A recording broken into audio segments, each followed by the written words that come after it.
The fourth, sixth, and the last term of a geometric progression are 10, 40, and 640 respectively. If the common ratio is positive, find the first term, common ratio, and the number of terms in the series.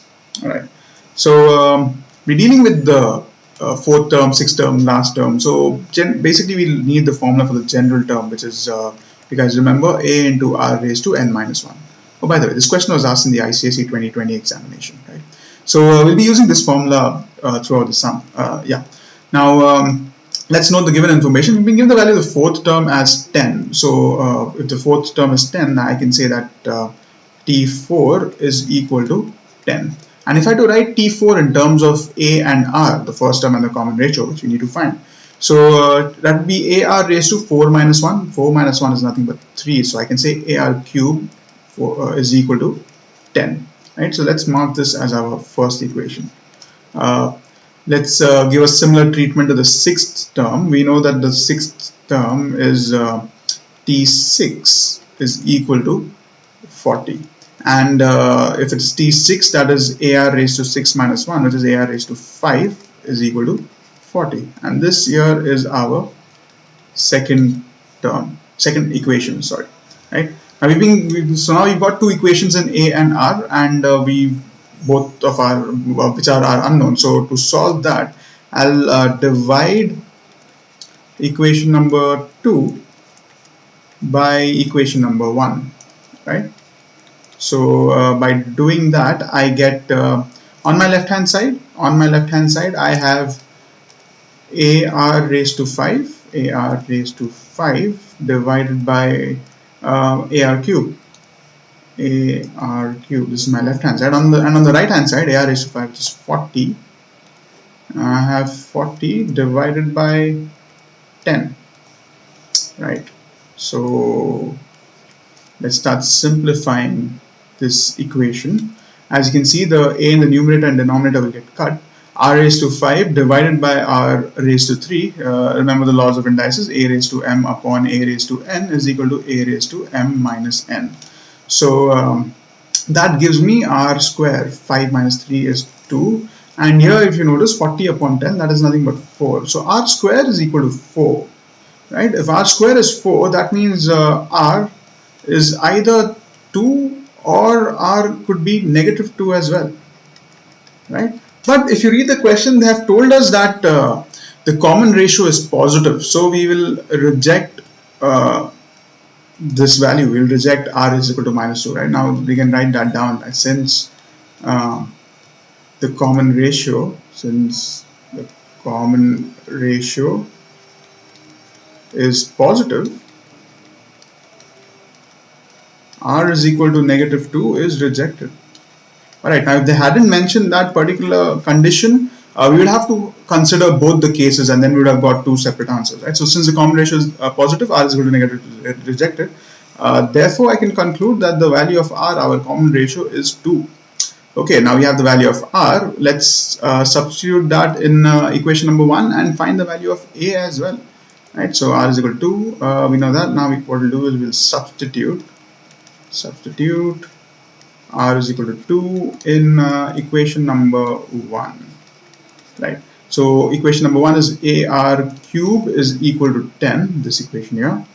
Right. So we have A into R, which is 2.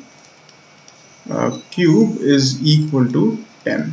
Right, now as you can see, A is the only unknown in this equation. If I solve it, I should get the value of A. So A into R cube is 8 is equal to 10. Rearrange these terms and I get the value of A, which is 10 upon 8, and reduce that. Therefore, I'll get that as 5 upon 4.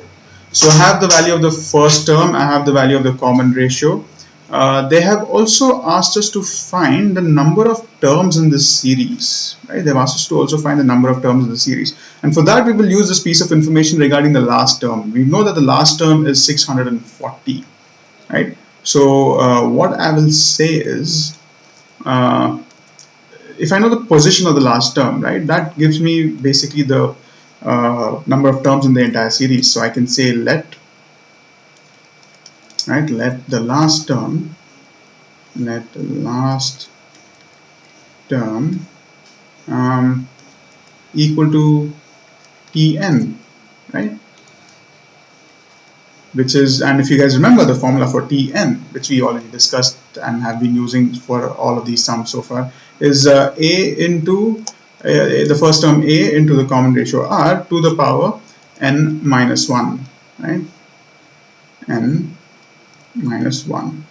Right, now let's plug in all our values. The last term given to us is 640, right? So the last term is 640, which is equal to a, which we found to be 5 upon 4. So let's plug in that value, 5 upon 4 into r, which we found to be 2, to the power n minus 1, right? N minus 1. Now n is the only unknown here, so we'll shift around the terms to find its value. So if I take, it's 5 upon 4 here, if I take it to the other side, it becomes 4 upon 5. So that is 640, right? 640 into 4 upon 5 is equal to 2 to the power n minus 1. N minus 1. So simplifying this, 5 ones are, and let's use a different color for that cancellation. Yeah, so 5 ones are, and 5 128s are, right? So I'm left with 128 into 4, and if you calculate that, that is 512. So 512 is equal to 2 raised to n minus 1. Now if you guys remember, I need to make sure both the left hand side and the right hand side are the same base too, so that I can solve for n over here. And 512 is 2 raised to 9. So 2 raised to 9 is equal to 2 raised to n minus 1.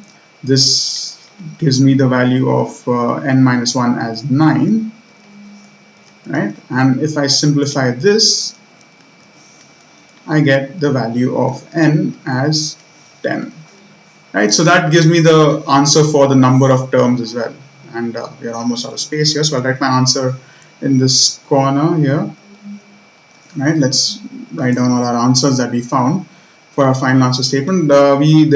First thing that they asked us was to find the first term. So our first term we know is 5 upon 4, which we could write as a mixed fraction as 1 upon 4 as well.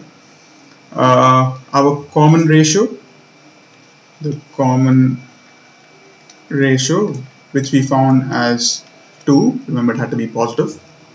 And lastly, we had to find the number of terms, right? So the number of terms that we found to be 10. So this is our final answer here, which I will put in my final answer rectangle.